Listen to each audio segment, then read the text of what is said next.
Okay. Today we are going to ask random people, a bunch of people, how they feel and if they know actually what child mortality is.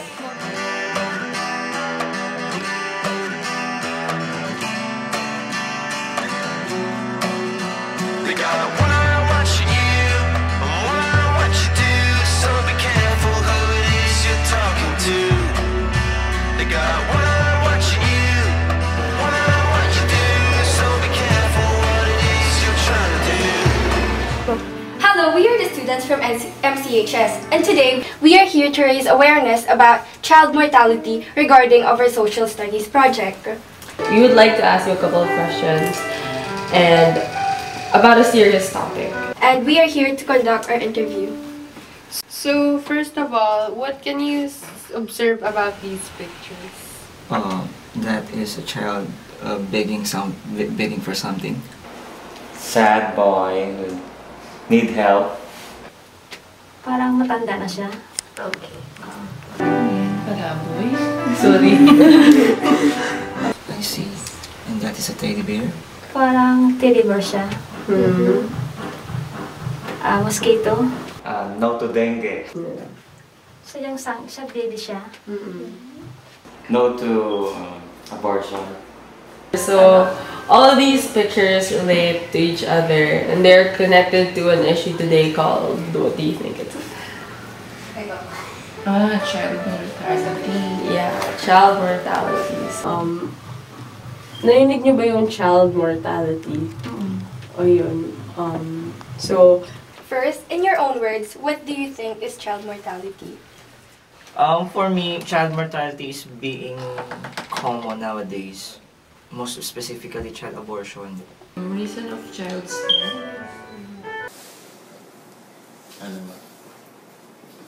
second question. How many children do you think die every year?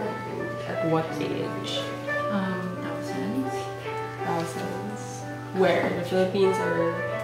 Philippines only. In the worldwide sense, it's not thousands, it's millions, you know that. Mga 50%. Maybe half a million. So, what do you think are the causes of these deaths? The lack of guidance of the parents to the kids.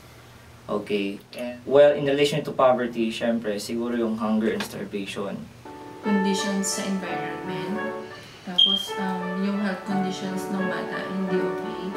Child mortality is referred to as the deaths of children under the age of 5. Since year 2013, 6.3 million children have died, and most of these deaths occurred in poor places or developing countries. The causes are usually malaria or malnutrition. Usually kids who live in poverty are most vulnerable to these causes since they cannot afford the required medicines. So we have 2 more questions for you, if you don't mind. So number 4, how do you think we can stop this? Government or a higher position can stop that. I think the parents out there must educate their kids in the future if they're going to have their own family to do things right, set things right. Sa family, pwede na alagaan yung mga bata. Tapos yung sa environment, dapat malinis. Yung mga mahilig mga anak, so kung hindi niya kayang buhay anak nila o alagaan, pwede silang anak ng anak, di ba? Tama naman. And lastly, in your current position, how will you spread awareness of this topic? Well, siguro by the use of the social media, I can even share my thoughts through social media, Facebook, Twitter, and in anywhere, just to let my friends know about what do I think about that. Maybe Facebook, diba? Through word of mouth, sasabihin mo dun sa parents na aalagaan mabuti yung mga bata, and then maglilinis ka din sa bahay nyo para makikita nila na malinis yung environment. Yung sabi ko lang, yung sa mga teenager, di ba? Kadalasan yung mga teenager, single mom, di ba? So, ano sasabihin sa kanila?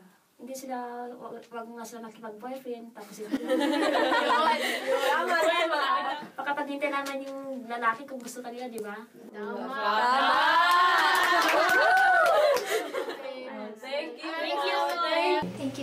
Thank you. Thank you. Thank you very much for giving us a chance for interviewing you for our project. Okay, thank you very much. Okay.